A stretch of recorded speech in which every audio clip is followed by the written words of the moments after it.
من الشيطان الرجيم. بسم الله الرحمن الرحيم. الحمد لله رب العالمين، وصل اللهم وسلم وبارك على سيدنا ونبينا وحبيبنا ومولانا محمد وعلى آله وصحبه والتابعين ومن تبعهم بإحسان إلى يوم الدين. يا همة الشيخ اهضري لنا بهذا المحضر والتعطفي بنظرة تأتي لنا بزفر. سبحان ربك رب العزة عما يصفون وسلام على المرسلين والحمد لله رب العالمين.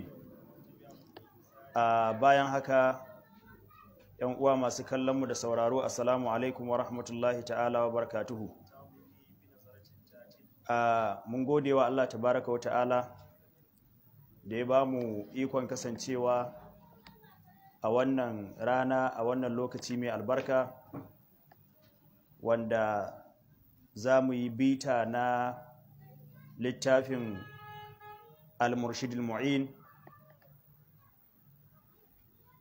al-daruri min umuri din na al-imam Abdulwahid ibn Ashir, Allah ya ƙara masa yarda.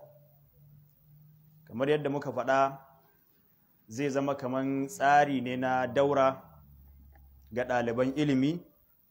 Za a ɗan haska mana ma'anonin wannan littafi na Manzumatu ibn Ashir, wato wanda aka fi sani da Manzumatu ibn Ashir ko Manzumatu ibn Ashirin,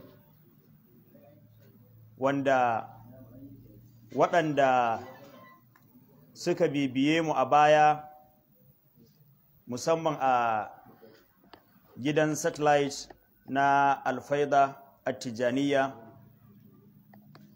sun ji gabatarwar da muka yi a halakat da suka gabata akan wannan littafi mai girma, da kuma takaitaccen tarihin wanda ya wallafa littafin, da kuma tarihin al-Imam al-Ash'ari da al-Imam Maliku da kuma al-Imam al-Junayd. Wannan ya zo ne akan faɗar ko baitoci na farko na littafin da yake cewa ya ƙulu Abdulwahid ibn Ashiri mubtadi'an bismil ilahi al-qadiri alhamdulillahi alladhi allamana min al-ulumi ma bihi kallafana salla wa sallama ala Muhammadin wa alihi wa sahbihi wal muqtadi wa ba'du fala'aunu min Allahil majid في نظم أبيات للأمي تفيد في عقد الأشعري وفقه مالك وفي طريقة الجنيد السالك. kasancewar wannan baitoci mun riga mun yi bayani akan su, mun fassara su, kai tsaye za mu shiga ko mu dora daga inda aka tsaya a wancan karatuttukan na baya da suka gabata a wannan gidan talabijin mai albarka. Za mu tashi yau karatunmu akan muqaddimatun likitabil i'tiqad mu'inatun liqariha alal murad. Wannan muqaddima ko muqaddama, waɗansu daga cikin marwaita wannan littafi suna ganin shi ma baiti ne, wasu kuma ba sa ganin baiti ne. Waɗanda suke ganin shi a matsayin baiti suna karanta shi muqaddimatun likitabil i'tiqad mu'inatun liqariha alal murad, dan ya ba da wazani. Amma waɗanda suke karanta shi ba a matsayin baiti ba suna cewa muqaddamatun ko muqaddimatun likitabil i'tiqadi mu'inatun liqari'iha alal murad. Ma'ana wannan baitoci da zai gabatar bayan wannan gabatarwan shine wai muqaddama ko muqaddima duka ana faɗa kamar yadda muka sani, ko da yake malamai mafi yawa sun fi cewa muqaddama. Bambancin kawai ismul fa'il ne da ismul maf'uli, ko muqaddamatun ya zama ismul maf'uli, muqaddamatun wato abin gabatarwa. Idan mai littafi zai maka littafi sai ya faɗi wasu kalmomin da su ne, wato zai gabatar da waɗansu kalmomi waɗanda za su ƙunshi bayanin da yake so ya maka a cikin littafin. Idan aka karanta shi da muqaddimatun, to wannan kalmomin su ne za su gabatar maka, wato ya zama ismul fa'il. su ne za su gabatar maka da abin da ake so a faɗa maka a cikin littafin. To ala ayyi halin yana cewa muqaddamatun ko muqaddimatun, wannan wani gabatarwa ne zai likitabil i'tiqad ga littafin da ya kunshi maganan aqidu, mu'inatun, wadda wannan muqaddima din za ta zo mai taimako ce liqari'iha ga wanda ya karanta ta alal muradi zuwa ga samun abin da yake so ya sani a cikin babin aqida. Kamar yadda ya gabata, wannan littafi na fiqhu ne, yayi magana tun daga tsarki zuwa alwalla, zuwa taimama, zuwa wankan janaba, ya shiga sallah da duk hukunce-hukuncen da ya ratayen masalla, ya shiga azumi, ya shiga zakka, ya shiga haji, ya kuma yi magana akan tasawuf. To amma kamar yadda ya faɗa ce wannan manzumar, wannan littafin zai yi mana magana akan abubuwa guda uku. Zai magana akan aqida, zai magana akan fiqhu, zai magana akan tasawuf. Idan yazo zai magana akan aqida, to zai magana akan abin da ya shafi aqidar al-Imam Al-Hasan Al-Ash'ari. Al-Imam Al-Ash'ari, Allah ya ƙara masa yadda, yana da babbar makaranta ta Ahlus Sunna wal Jama'a a cikin tauhidi. Kamar yadda ya kamata mu sani, makarantun Ahlus Sunna wal Jama'a a tauhidi guda uku ne.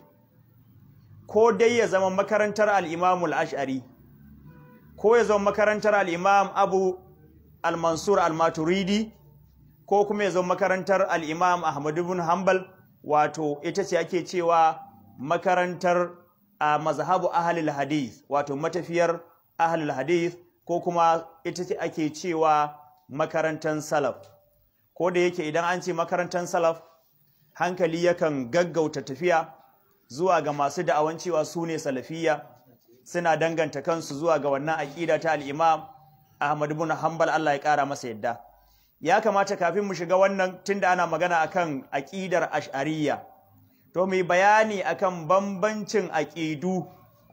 Shin na farko dai mu sani da aqidar maturidiyya da aqidar ash'ariyya suna tafiya kusan kafada da kafada. Daman dai bambancin bai wuce akan ayatu sifat da ahadisu sifat ba, wato ayoyi da hadisan manzon Allah sallallahu alaihi wasallam waɗanda suka yi magana akan sufofin Allah. Misali, faɗar Allah tabaraka wa ta'ala a cikin Alƙur'ani, innal ladhina yubayi'unaka innama yubayi'una Allah yadullahi fawqa aydihim. Yadu, Allah ya faɗi yadu, ya danganta wannan sufa gare shi, yadu. Akwai kullu shay'in halikun illa wajha. Kaga wajhu anan Allah tabaraka wa ta'ala ya danganta ma kanshi wajhu. Akwai hadisin da yake cewa hatta wada'a ar-rahmanu qadamahu fataqula qatin qatin. Kaga anan Allah ya danganta ma kanshi da qadamu.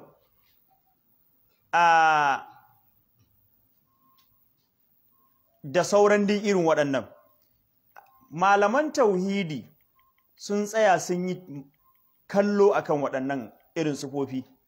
Shin idan aka ce Allah ya danganta ma kanshi hannu, ko cewa Allah tabaraka wata'ala yana saukowa a sulusul lailil akhir, yana ce hal min mustaghfirin fa aghfir lahu wa hal min ta'ibin fa atuba alayhi, ko wa hal min sailin fa utiyahu, aw kama qala rasul alayhi salatu wassalam. Shin idan aka tashi fasartawa, za a fasara da ma'anar misali yadu, hannu, za a ce hannun Allah? To shin idan aka ce hannun Allah, Allah yana da hannu kenan? To anan ne maganganu suke, wato malaman aqida suke tsayawa su kalla. Wasu anan sai su yi tawili, wasu sai su yi tafwidi. Idan ba haka ba, za a yi tajsimi, a yi tashbihi. Ban san ko an gane ba. Idan aka ce Allah tabaraka wa ta'ala yana da hannu, kamar yadda ya nasabta wa kanshi a cikin alqur'ani yadullahi fawqa aydihim. To amma mu sani fa Allah tabaraka wa ta'ala ya ce laisa kamislihi shay'un, ko Allah tabaraka wa ta'ala babu wani abu kamislihi kaman Allah tabaraka wa ta'ala, ba wani abu mai kama da Allah.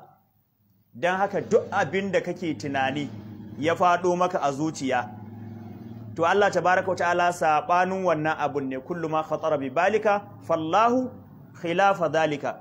To anan ne muke samun sabani da wahabiyawa, musamman almajiran Ibn Taymiyyah. Ibn Taymiyyah ba'arin malaman ahlus sunna wal jama'a suna kallon shi a matsayin mujassim, mai sufanta Allah da jiki, wanda kuma wannan gabaki ɗayan mahangar malaman ahlus sunna wal jama'a ba a sufanta Allah da jiki, yana daga cikin alfiraqud dalla, ko kuma ma yana iya bayuwa zuwa ga, ko bai kamata in ce kafirci ba dai, to amma dai bata ne mai zurfi wanda dukkan wanda ya sufanta Allah tabaraka wa ta'ala da irin sufar ɗan adam, wannan ya fita daga addinin musulunci. Su kuma suna tuhumar mu a sha'ira kamar mun zama mu'attila, masu korewa Allah sufofin shi. Allah ya ce yana da hannu, a sha'ira sai su ce a'a ma'anan hannun ba hannu irin nawa irin naka ba. To duk malaman musulunci gaba ɗaya irin waɗannan sifat ɗin na Allah tabaraka wa ta'ala duk sun yarda cewa ba irin nawa ba irin naka ba. To a ina suka samu saɓani? To a nan ne makarantar al-Imam Ahmad ibn Hanbal ta bambanta da makarantar Maturidiyya da Asha'ira. Shi al-Imam Ahmad ibn Hanbal yana yin ta'awili, amma ta'awili ijmali. Su kuma waɗannan suna yin ta'awili amma ta'awili tafsili. Me bambancin su? At-ta'awilul ijmali shine idan aka ce yadullahi, sai ya ce to ma'anan wannan yadun dai ba yana nufin hannu irin nawa irin naka ba. To amma me yake nufi? Sai ce bai sani ba. Shi ake cewa tafwidi, ya fawwada ilimin abin zuwa ga Allah tabaraka wa ta'ala. Akwai kuma waɗanda suna yin ta'awili tafsili, in aka ce yadullahi sai ce ba ana nufin hannu ba. To me ake nufi? Sai a ce ana nufin taimakon Allah ko ƙarfin Allah. Ta'awili tafsili kenan. To waɗanda suke danganta kansu zuwa ga al-Imam Ahmad ibn Hanbal, idan ka bi a hankali ka tafi a cikin karatu, zaka kwata-kwata inda ma'anonin da al-Imam Ahmad ibn Hanbal ko matsayin shi a mazhabar shi ta aqida ya sha bamban da waɗannan. Dan haka a takeice dai shine magana akan mu a sha'ira muna da bambanci da mazhaban al-Imam Ahmad ibn Hanbal a cikin aqida ta hanyar ta'awili, amma shi ma al-Imam Ahmad ibn Hanbal yana ta'awili sai dai at-ta'awilul ijmali, su kuma a sha'ira suna at-ta'awilul tafsili. Amma dai dukkaninsu sun yadda ittifaqan cewa duka waɗannan sifofin da ake faɗa zuwa ga Allah tabaraka wa ta'ala, in dai akwai wani abu da ke kamanta Ubangiji da abin halitta, to ana tsarkake Allah tabaraka wa ta'ala daga wannan. Suna cewa wa kullu nassin yuhimu tashbiha awwilhu aw fawwid wa rum tanziha. Kowane nassi da ka samu wanda zai sanya maka wahami kaman wannan fadar tana sufanta Allah da abin halitta, to kana da zabi ɗaya cikin biyu, ko dai kai ta'awilin wannan nassin ko kuma kai tafwidi, amma dai cikin duk abun guda biyu da zaka yi kai nufin tsarkake Allah daga kamanta shi da abin halitta. Shine kawai abin da ake nufi. Ƙwalƙoluwar inda ake sa isa shine tsarkake Allah daga kwatanta shi da abin halitta, nan ne kawai ake son isa. Don haka hanyar da za ta isar da kai zuwa ga tsarkake Allah cikin guda biyun sai ka duba wacce za ka bi, ko kai ta'awili ko kai tafwidi, awwilhu aw fawwid wa rum tanziha. Don haka dai wannan kafin shiga cikin maganan abinda maganan wannan muqaddima din za ta kunsa, ya fara da cewa hukmun al-aqli qadiyatun bila waqfin ala adatin aw wad'in jala aqsamu muqtadahu bil hasri tumaz wa hiya al-wujub wal istihalatu al-jawaz. Yace wa hukmun al-aqli, shi hukuncinmu na hankali, to mu kula da wannan gabar, musan menene ma'anan al-hukmu, musan kuma ma'anan da yace al-aqli, al-hukmul aqli. Na farko, ma'anar al-hukmu shine ithbatu amrin li amrin ko shay'in li shay'in aw nafyu shay'in an shay'in ko aw nafyu amrin an amrin, shine al-hukm. Menene ma'anar hukunci? A tabbatar da wani abu ga wani abu ko a kore wani abu daga wani abu.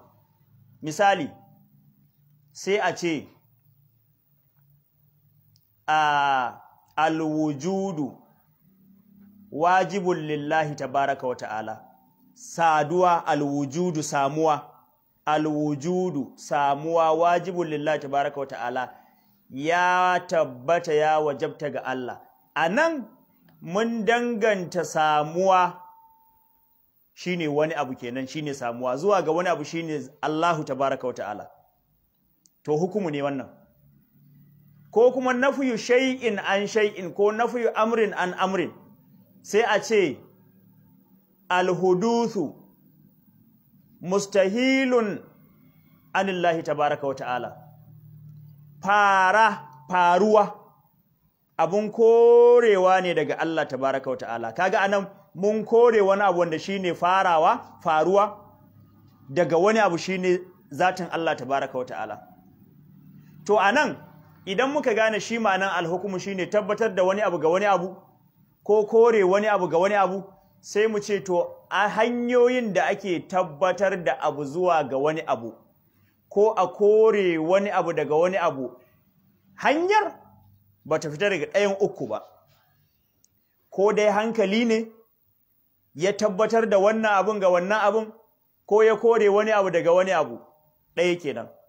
Ko kuma al'ada ita ce ta tabbatar da wani abu ga wani abu, ko ta kore wani abu daga wani abu, ko kuma shari'a ta tabbatar da wani abu ga wani abu ko ta kore wani abu daga wani abu.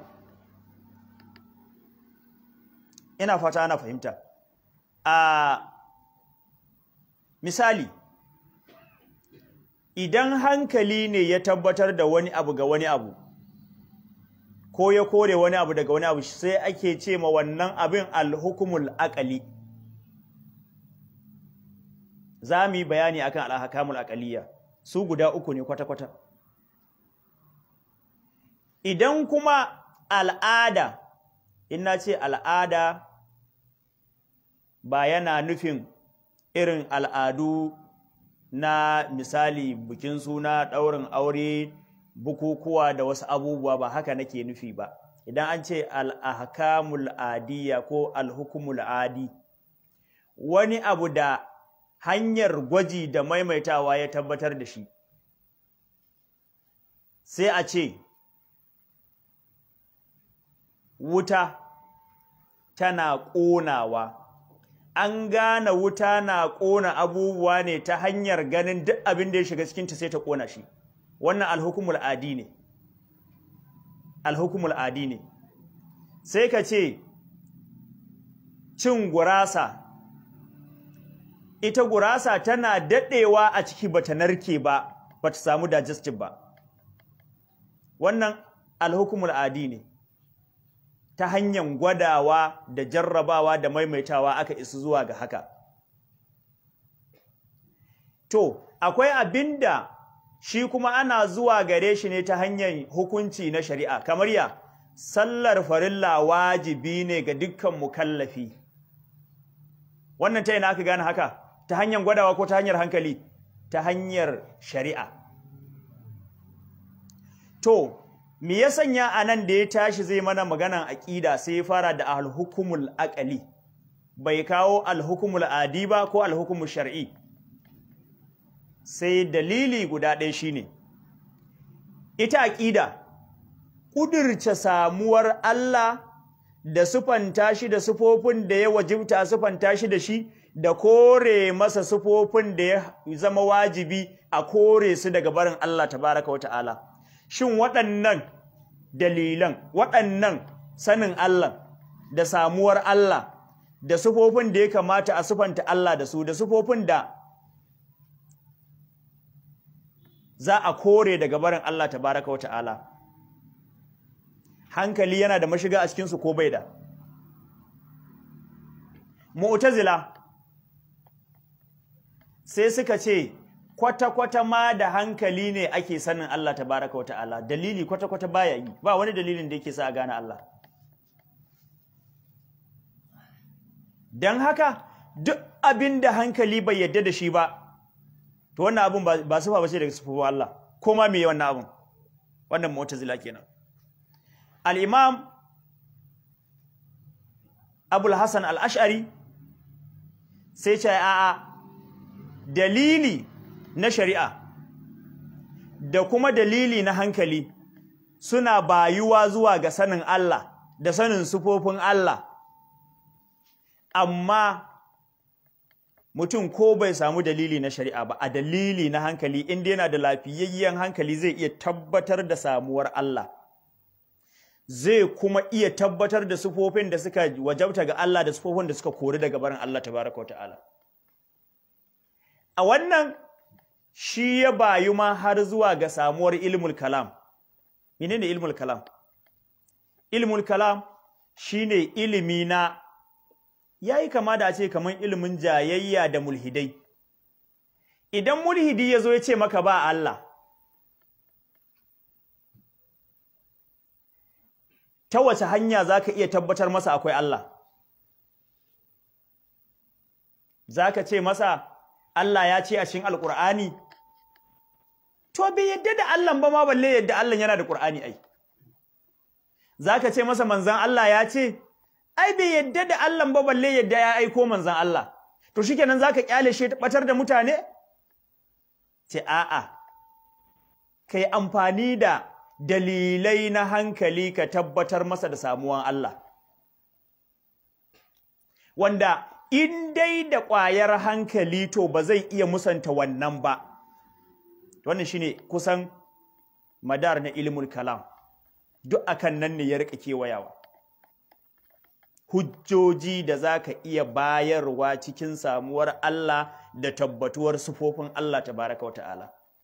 Misali, ana ba da kissa wani malami mulhidi ya shiga ajin yara ‘yan makaranta yana koyar da su, sai yake so ya koya musu ilhadi cewa ba Allah. Sai ya fara da musu tambaya, sai ya ce, kun yadda akwai ni? Sai su ce, mun yadda akwai ka. Ce, don mi? Saboda ga kan muna gani. Misali, a ajin nan akwai allo? Sai su ce, akwai allo. To, ta ya kuka yarda akwai allo? Suka ce, saboda gashi nan muna ganin shi. A ajin nan akwai teburi? Mun yadda akwai teburi. Ta ya kuka gane akwai teburi? Suka ce, saboda gashi muna ganin shi.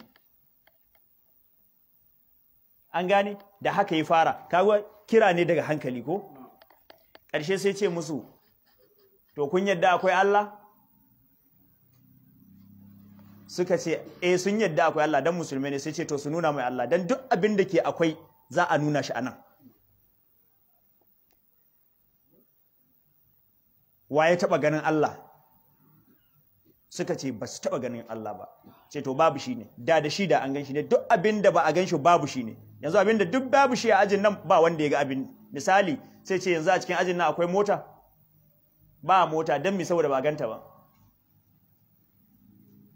A cikin yaran sai Allah ya ba wani yaro ilhama. Sai ce, malam, yanzu kai kana da hankali? Sai ce yana da hankali, suka ce, sai yaron ya ce nuna min hankalinka.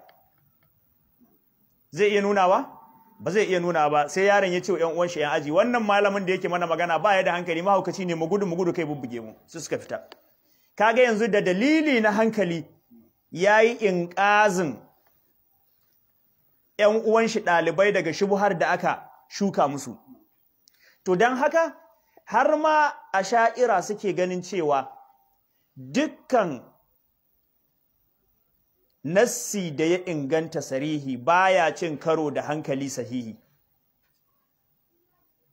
La mu'aradata bainal aqli sahih wan naqli sarih.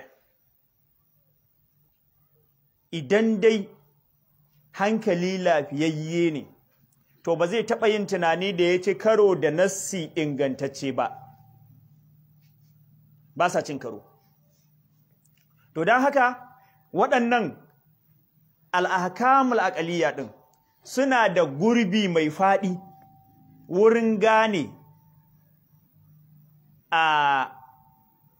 wato samun dalilai na samuwar Allah da tabbatuwar sifofin Allah. To da haka yanzu zai fara yi mana magana akan to in haka ne menene al-ahkamul aqaliyya din ya suke? Me bayanin su? Idan muka san su sai ya dora mana karatun da zai dora mana na aqida da tauhidi akan waɗannan hukunce-hukuncen na hankali. Sai ya ce mana to al-ahkamul aqaliyya shine wa hukmun al-aqli qadiyatun bila waqfin ala adatin aw wad'in jala. Yace shi hukunci na hankali hukunci ne wani abu ne da ba ya da dangantuwa zuwa ga hukunci na al'ada ko hukunci na shari'a, ba a kansu ya dogara ba. Shi ma hanya ne, hankali hanya ne na tabbatar da abu ko kore abu. Tunda dai dama shi ne hukunci, tabbatar da wani abu ga wani abu ko kore wani abu daga wani abu. To shi ma hankali wata hanya ce miƙaƙƙiya na tabbatar da wani abu ko kore wani abu. Ba dole sai ya koma ta al'ada ba, al-ahkamul adiyya ko al-ahkamul wada'iyya, sune al-ahkamul shar'iyya. Yace shi kuma nashi rabe-raben, yanzu misali al-ahkamul shar'iyya guda biyar ne, ko al-wujub,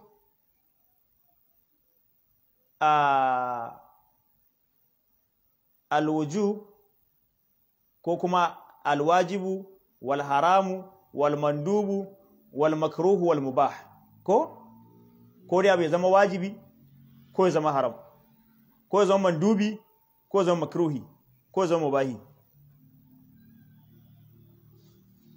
To sune al-ahkamu taklifiyya ko akwai kuma al-ahkamul wada'iyya ko sune ash-shart sabab al-mani ko wasu suna faɗin as-sahih wal fasid da dai maganganun malamai akai. To amma shi hankali nashi hukuncin kashi uku ne kwata-kwata. Aqsamu muqtadahu ay aqsamu muta'alliqihi, abubuwan da hukunci yake ratayarwa kashi uku ne. Wahiyal wujubu, listihalatu, aljawaz, wato tumaz bil hasri, bambancin al-ahkam al-aqliyya da wasunsu su suna da wato iyaka, a iyakance suke, wani baya shiga wani kuma kowanne baya tashi daga mahallin shi. Shine yace akwai alwujub, abin da yake dole ne sai ya tabbata, wannan ba zai kuma taba tashi daga wannan wajibcin nashi ba, alhukumul aqli. Al-istihala sai kuma koruwa, shi kam ba zai taba koruwa ba, ba zai taba tabbatuwa ba, wannan koraran ba zai taba tabbatuwa ba, tabbataccen ba zai taba koruwa ba. Sai kuma aljawaz, shine jaizi. Jaizi shine jawaz, wato mai yiwuwa, shine kuma ake cewa mumkin, in an so a yi shi, in an so a bari, yana yiwuwa. sai mana ta'arifin su yace fa wajibun la yaqbalu an-nafy bihal, duk abin da aka ce wannan hankali ya tabbatar da shi to ba zai taba koruwa ba. wa ma abasubuta aqlan al-muhal, duk abin da ku yaki tabbatuwa a hankali ba yadda za a iya tabbatu a hankalce, to wannan shi ake cewa al-mustahil shine al-muhal. sai ce wasim shine wajaizan ma qabila al-amrayn sim, ai wannan maf'ulun bihi muqaddam ne, ai sim jaizan bima qabila al-amrayn kuma qabala al-amrayn, duk ana karantawa ruwayoyi ne. abinda ya iya amsar duk guda biyun ko ya fuskanci duk guda biyun, yuyuwa da rashin yuyuwa, to wannan ka sifanta shi da cewa shine jaizi. da Allah bari mu yi misali dan a gane. idan aka ce hankali ya tabbatar da abu, aka ce ba zai taɓa gusuwa ba, ba zai taɓa yi wa a ce wannan abun ba haka yake ba, kamar yaya? sai a ce maka duk abin da yake da jiki, duk abin da yake da jiki to dole ne sai ya cika wani farag, sai ya cika wani wuri, yana buƙatar jiki, yana buƙatar daidai space da zai iya tabbatuwa a cikin shi. ban san ko an gane ba. yanzu misali, da za a kawo kwali wanda zai ɗauki wannan wayar guda 10, daidai girman kwalin ɗaukar waya guda 10 ne. to tun da waya jiki ce, idan ka kawo ɗaya cikin 10 wannan ta samu wuri, to in ka kawo ta 11 misali, ba za ta taɓa samun wuri a cikin wannan kwalin mai kwaya 10 ba. ka san dalili? saboda iya wannan jikin guda 10 ya riga ya cika farag ɗin da ya samu na guda 10. to abin ban san ta yadda zan kwatanta hakan ba, amma dai ina so in ce duk abin da yake jiki ne yana da buƙatar inda jikin zai iya tabbatuwa. to fa in bayanan yana can, masha Allah, to fa ba zai taɓa yiwa ba ce ga wani jiki da bai cika wani farag ba, bai buƙaci wurin da zai tabbatu ba. wannan kam ba zai taɓa yiwuwa ya canza ba. in kaga ba nan ya cika ba to can ya cika, amma dai akwai muhallin shi, wato jiki yana buƙatar muhalli.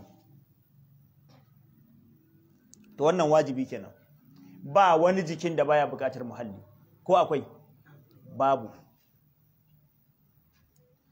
idan aka ce mustahil, shi kuma mustahil ba yadda za a iya tabbatar da shi, sai a ce ga wani abu nan jiki ne amma bai sufanti da motsi ko rishin motsi ba.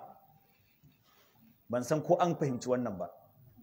duk abin da ya zama jiki ne to za ka same shi labudda in dai yana motsi ko kuma baya motsi, amma ya haɗa biyu a tare da motsi da rishin motsi yana yiwa, to ba yadda, wannan mustahil kenan. a ce jiki ya haɗa abu guda biyu, motsi da rishin motsi a lokaci ɗaya, yana yiwa, to wannan mustahil akali kenan. akwai kuma abin da yake ja'izi, zai iya duka biyun. misali, mutum idan ya ga dama zai iya motsawa, in ya ga dama zai iya kin motsi, ja'izi ne. amma motsi da rishin motsi mustahili ne. amma in ya so ya motsa, in ya so ya ki motsawa, ja'izi ne, shine mumkin. wannan karatun yana da wahala, duk za ku ji karatun baya da daɗi. in mun wuce nan duka zai dawo mutane normal. mutane ba, shi yasa ba ma zan so in faɗaɗa akan shi ba. to wannan shine al-ahkam al-aqliya. to sai cewa yayi su din ma lidaruri wan nazari kullun qusim, dukkaninsu sun kasu kashi biyu kuma. akwai alwajibul daruri, ko akwai alwajibul aqli, akwai almustahil an-nazari nake so in ce. alwajibul daruri akwai alwajibun nazari, akwai almustahil daruri, akwai almustahil nazari. An gane akwai aljaiz ad-daruri, akwai aljaiz an-nazari.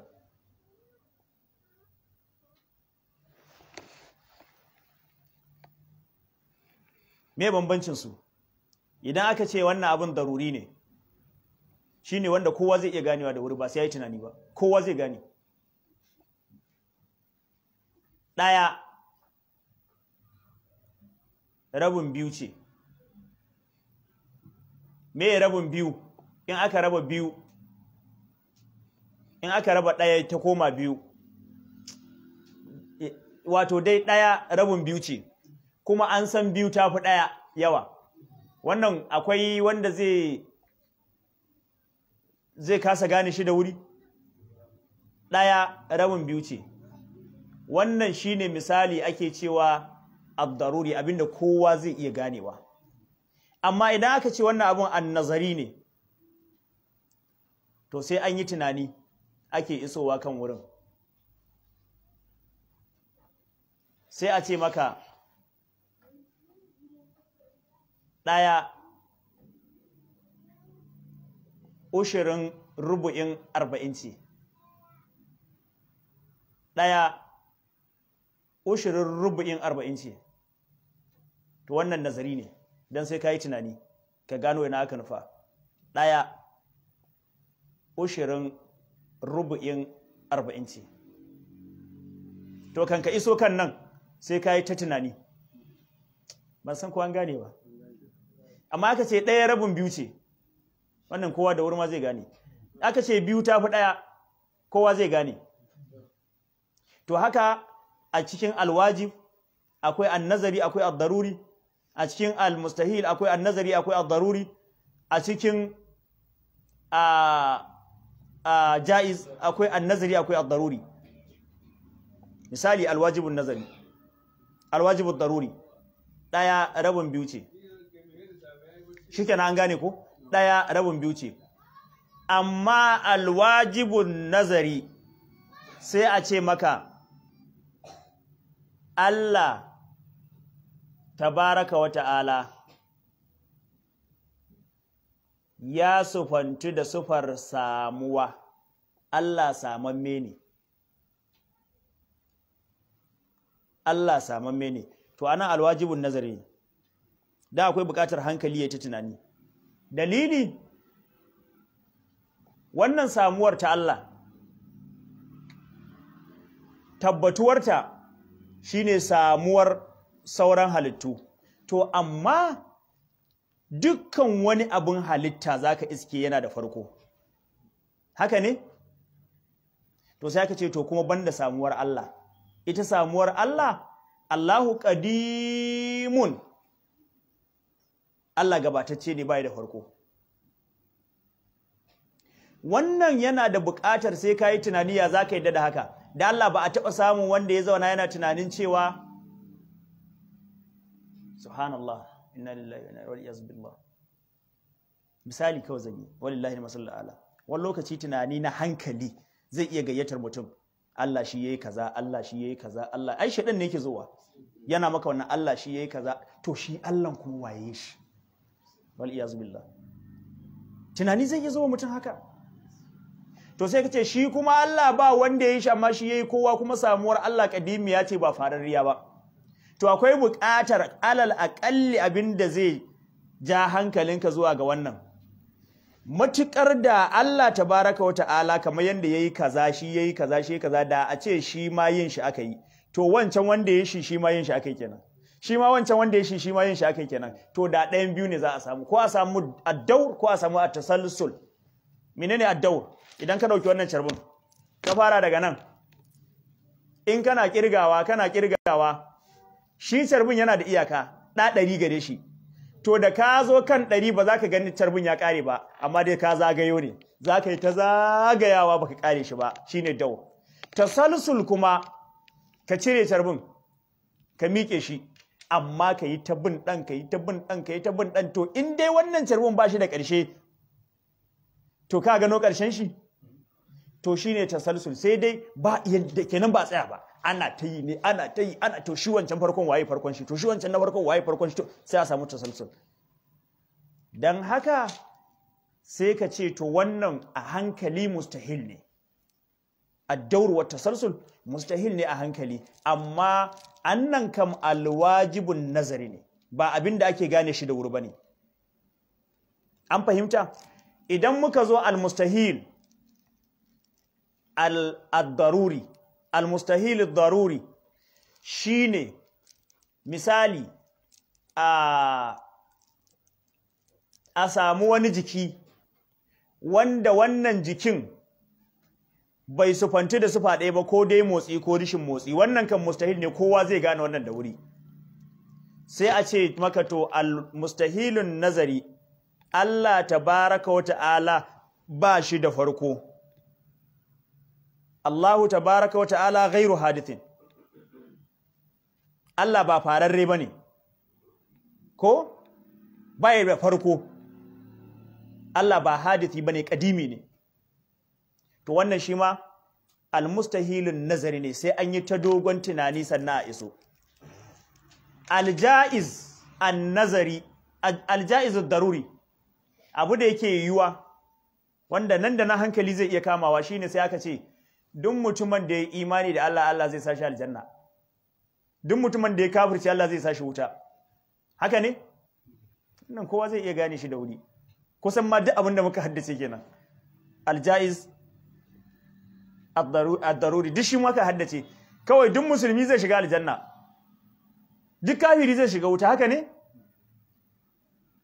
to amma aljaizun nazari shi kuma shine ta'zibul muti mutum ne yazo yayi ta bautawa Allah tunda Allah ya halicce shi bai taɓa saba mar ba har ya mutu yana bautawa Allah kawai sai Allah ya azabtar da shi kuma da ya je lahira wannan hankali zai kama sai aka samu wani kuma mai saba Allah ne tunda Allah ya yi shi kuma sabo yake yi kila ma kafiri ne aka je lahira sai Allah ya sa shi aljanna misali a ce fir'auna ya shiga aljanna a ce Allah zai iya sa fir'auna aljanna misali wani zai ce a ba zai yi ba ba zai yi ba sam Allah ya sa fir'auna aljanna ba zai yi ba amma kuma zai iya yiwa amma nazariyan sai an yi tunani a iya isko wurin domin da zaka ce ba zai yi ba sam Allah ya azabtar da mai bauta masa ya shigar da mai saba masa aljanna ya azabtar da mai bauta masa shigar da shi wuta da zaka ce ba zai yi ba sam to da zo mustahil kenan shi ko wannan jaizi ne zai iya yiwa mai bauta ya shiga wuta mai sabo ya shiga aljanna wannan shine ake cewa aljaiz an-nazari zai iya yiwa a cikin haƙƙin Allah mai yiwuwa ne amma da aka ce mai yiwuwa ne an ce ma dole ne sai ya yiwu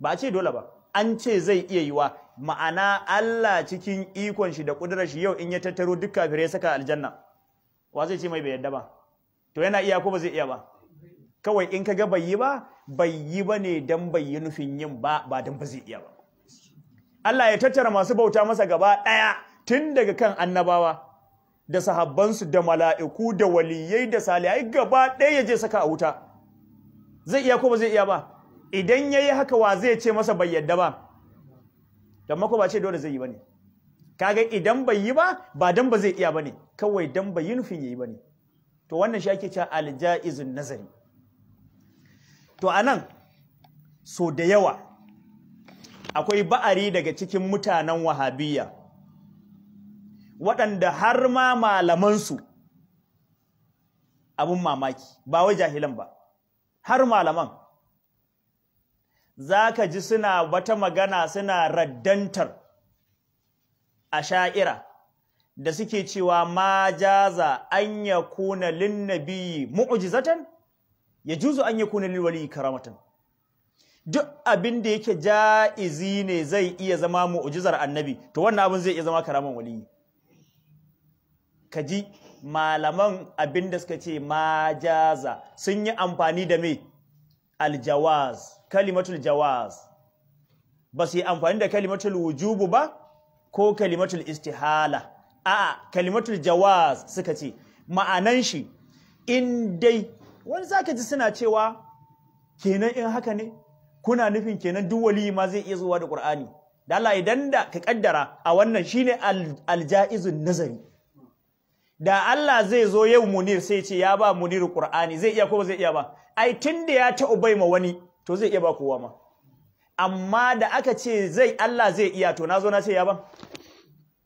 ban ce ba yau da Allah ya so zai aiko wani ya zama annabi zai iya ko ba zai iya ba amma bai aiko ba to nazo na ce ya aiko ni amma da bai aiko ni dan ba zai iya bane yayi aiko ni ya kasa ne ba haka bane in ya so yayi zai yi to dukkan madar din da suke wa inkari akan wannan kalmar ce da mustalah ɗinta ban sani ba ko rishin sani ne jahilci ne sa suke yi ko kuma boye ilimi ne tunda magana ce ta aqida su kuma gabaki daya madar ɗinsu akan al-ahkamul aqliyya sai suka ce jaza ma jaza an yakuna mu'jizatan lin-nabiyyi jaza an yakuna karamatan lil-waliyyi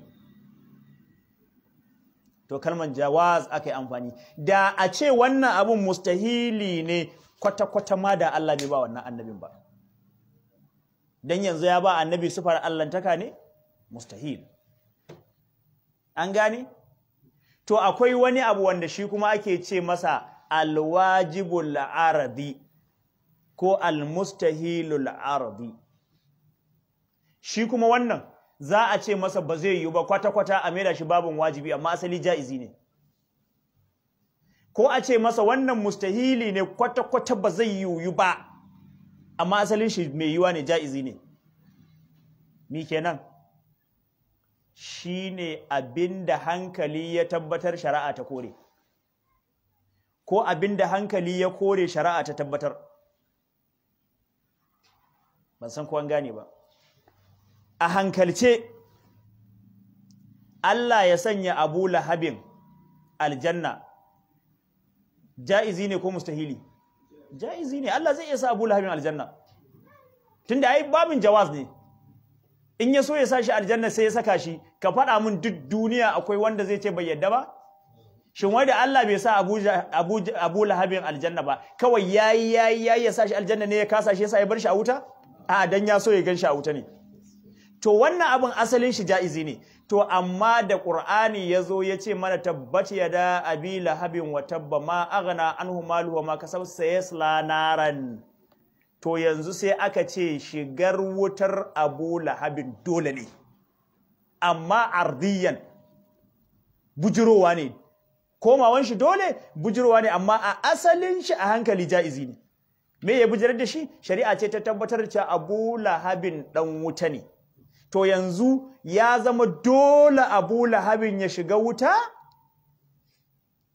amma ba akalan ba to shi ake cewa alwajibul aradi shigar Abu Lahabin wuta shigar Abu Lahabin wuta wajibi ne amma ba asalin shi bane wajibi ardiyan ne bujirowa yayi shine shari'a to shine akwai alwajibul aradi abinda asali jaizi ne amma shari'a sai ta wajabta shi kaman shiga Abu Lahabin wuta kenan akwai almustahilul aradi asalin shi mai yuyuwa ne amma shari'a sai ta maida shi ba yuwa ba kaman dawwamar kafirai a wuta khalidina fiha abadan dawwamar kafirai a wuta to fitar su daga wuta mustahil ne amma ardan ba asalan bane ba an gane to waɗannan su ne aqsam na al-ahkamul aqliyya kamar yadda nace yau karatun na yau ba zai kowane irin daɗi ba saboda kamar ana calculation ana mathematics ne ga wanda bai san ilimin maths ba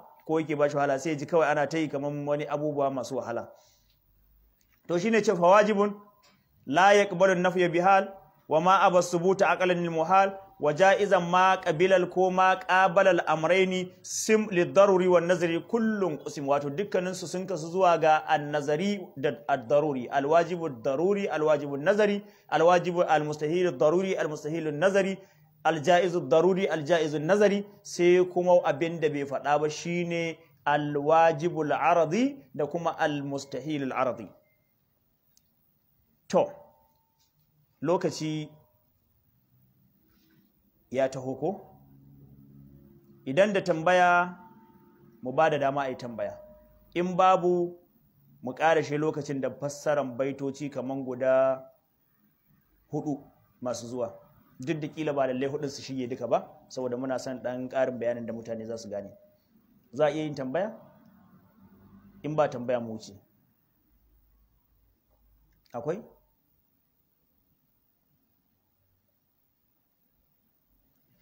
To. Alama ya nuna za mu wuce ne. Ya ce, awwalu wajibin alaman kullifa ko man kullifa mumakkanan min nazarin an ya'rifa Allah war rusula bis sifati mimma alaihi nasabal ayati. Sai ce to mun gama da maganan ahkam al-aqaliyya misali mun san menene al-hukmul aqali, mun san bambancin shi da al-hukmul adi da al-hukmul shar'i, mun kuma san rabe-raben al-hukmul aqli guda 3 shine al-wujubu, al-istihalatu, al-jawaz, kowanne da rarrabuwan shi gida biyun wannan. To sai cewa ai to mukallafi zai mana bayanin wane ne mukallafi a baitoci biyu na gaba, wa kullu taklifin bi shartil aqli ma'al bulugi bi damin am hamli ko aw hamli aw bi maniyin aw bi imbati sha'ar aw bi 18 hawlan zahar, manyan alamomin taklifi akwai kananan. Sai ce to duk wanda ya zo mukallafi menene wajibi na farko akan mukallafi? Mai ahalari yana ce mana awwalu ma yajibu alal mukallafi, sai ce mi tashihu imanihi. To me tashihu imanihi din? To awwalu ma yajibu alal mukallafi tashihu imanihi. To idan haka ne shine malam yake faɗa mana anan, awwalu wajibin alaman kullifa mumakkanan min nazarin. To awwal wajibin alaihi huwa an ya'rifa Allah war rusula bi sifati allati nasaba Allahu al-ayati alaihi.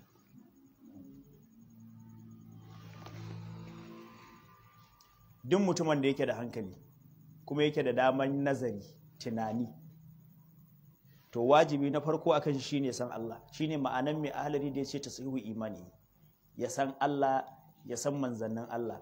Ta wace hanya? Ta hanyar sufofin da Allah ya kafa dalili a kansu don su ja ka zuwa ga gane Allah. Shi ya sanya a nan waɗansu suke zargin asha'ira da cewa sun tattare sufofin Allah sun maida su ƙwara 20 ne ko da nawa? 20 ɗin nan da ɗan wani abu. Shi ne yajibu lillahi alwujudu wal qidam kazal baqa'u wal ghina al mutlaqu am wa khulfuhu li khalqihi bila mithal wa wahdatu zati wa wasfin wal fi'al wa qudratun iradatun sam'un wa qudratun iradatun ilmun hayat sam'un kalamun basarun zi wajibat. Sune al-sifatun nafsiyya da akoko as-sifatun nafsiyya dan kwara ɗaya ce, za mu yi magana ta anan gaba. As-sifatun nafsiyya, sai kuma as-sifatus salbiyya, sune kaman guda 5 ko shine yajibu lillahi al-wujudu, sune al-qidamu wal baqa'u wal mukhalafatu wal qiyamu bin nafsi. Shine yace yajibu lillahi alwujudu wal qidam kazal baqa'u wal ghina al mutlaq am wa khulfuhu li khalqihi bila mithal wa wahdatu zati wa wasfin wal fi'al. Sufofi guda 5 sune salbiyat. In ka hada da nafsiya an samu 6. Sai sifatul ma'ani ko sifatul ma'ani guda 7, sai ma'anawiyya guda 7. 7 da 7 14, sai 5 19, sai 1 20. Su ne sufofin Allah da asha'ira suke yawan faɗa, suna faɗin dalilansu na hankali da na addini da na shari'a. To sai ake cewa wai masu zargin asha'ira suke ce wai ai sun takaice sufofin Allah akan ƙwara 20 kawai. To amma abin da ba sani ba wai sun ce adadin sufofin Allah ƙwara 20 bane. Ai yadda zatin Allah bai da iyaka, sufofin Allah ba su da iyaka ai.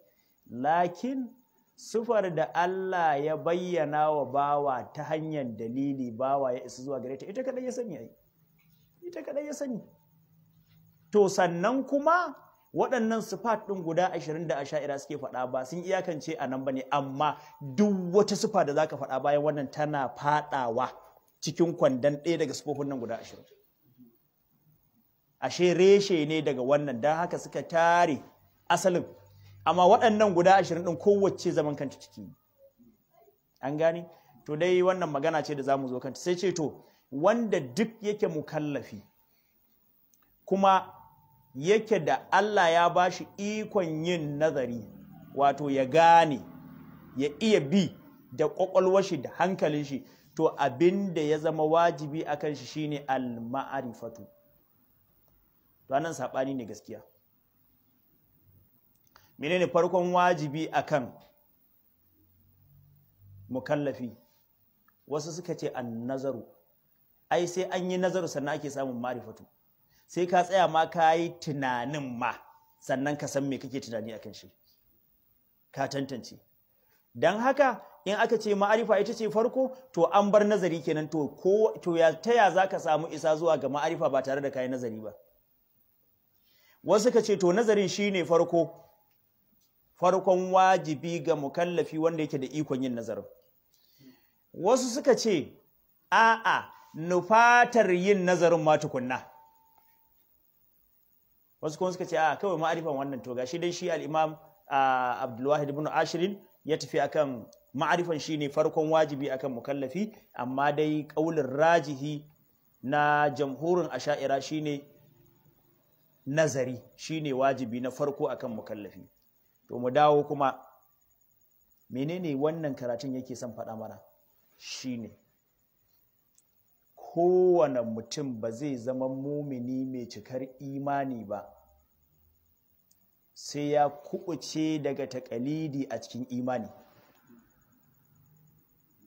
karka taɓa yarda kawai ka zauna a ce maka kawai malami ya karanta ma ya ce maka ai Allah samamme ne kuma Allah baya da farko Allah baya ƙarewa baya da ƙarshe Allah ya wadata da kanshi Allah yana ji Allah yana gani kawai sai ka ce to malam ka tashi ka tafiyanka duk abin da ya ce maka wannan shine sifan Allah ka ce to ka tashi ka tafiyanka matukar kana da lafiyayyen hankali aka ce to ka zama muqallidi a aqida shin imanin ka ma yayi to akwai malamai guda uku akwai maganganu guda uku a Ash'ari akwai wanda suka tafi akan cewa ai dukkan imanin muqallidi ma bai inganta ba kwata-kwata la yasihu imanul muqallid imanin muƙallidi bai inganta ba don me idan ya zama na taƙlidi kake a imani to idan ka faɗa hannun wanda imanin shi ba cikakke ba ne ba duk abin da ya faɗa maka kuma yadda za ka yi sai ya ja ka zuwa kafirci kai ba ka yi amfani da ƙwaƙwalwar da Allah ya baka gane daidai da rashin daidai a cikin tauhidi wasu ka ce a'a imanin muƙallidi ya inganta matuƙar ya yi taƙalidi da wanda yake yana da ingantaccen imani yanzu misali sai ka zo ka ce kai baka san ta ya za ka iya gane samuwar Allah da koruwar faruwa ga Allah ba amma al-Imam Ibn Ashir sai ce maka al-Imam Abul Hasan al-Ash'ari sai ce maka Allah samamme ne ya zano maka wannan sufofin sai ka ce ka yadda kana koyi da al-Imam Abul Hasan al-Ash'ari duk abin da ya faɗa a cikin tauhidi ka ɗauka to imaninka yayi ba ko wani kokonto wasu malamai suka ce kauli na uku akwai tafasir idan mutum yana da ikon yin nazari kwakwalwar shi yana da lafiyayyen hankali to wajibin shi ne shi ma inda Abul Hasan al-Ash'ari ya bi ya gano samuwar Allah shi ma sai yayi amfani da hankalin shi ya bi wannan hanyoyin ya gane duk sabobin Allah sai ya bi hanyoyin nazari ya tabbatar da su idan kuma ba da lafiyayyen hankali ba da ikon da zai iya nazari to shikenan wannan shi kuma sai je ya takalidanci shine dalilin kawo mana wannan awwalu wajibi na farko alaman kullifa ga wanda yake mukallafi mu makanan min nazarin kuma wanda yana da dama an bashi dama abin baiwa dama ne cikin yin nazari to wajibi na farko akan shine an ya arifa Allah ya san Allah war rusula ya san manzannin Allah bis sifati da sifofin nan wanda alaihi akan waɗannan sifofin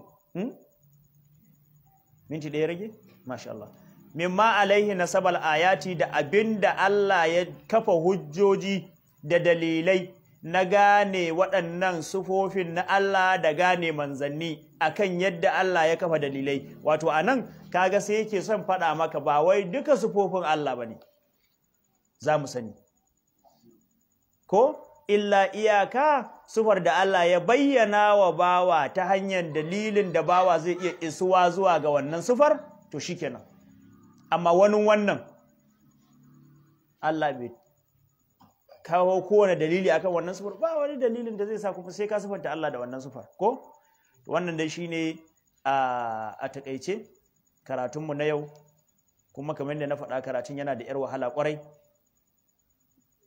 so amma insha Allah daga yau dai an fara samun saukin karatun kuma yana tafiya da mun gama wannan babin na itiqad na aqida aka shiga babin fiqh duk da yana farawa da wata yar gajeruwar muqaddima akan usul fiqh wanda in mun shiga cikin ta kuma waɗanda suke da hannu a cikin usul fiqh za su ji dadin ta sosai amma waɗanda su ma usul fiqh ba su da hannu sosai ita ma za su ji kamar ana yaren Chinese to amma da an wuce kuma aka shiga babin fiqh wanda zai fara da kitabut tahara to a lokacin ne kuma kowa zai saki jiki saboda duk abin da zai magana akai abin da muke yi ne su alwala ne su sallah su taimama su wanka da sauransu ko to wannan kuma insha Allah lokacin da muka je kai kowa zai yi a wannan na san dai ba tambaya ko to alhamdulillah rabbil alamin اللهم صل على سيدنا محمد الفاتح الباقي والخاتم لما سبق ناصر الحق بالحق والهادي الى صراطك المستقيم وعلى اله حق قدره ومقداره العظيم سبحان ربك رب العزه عما يصفون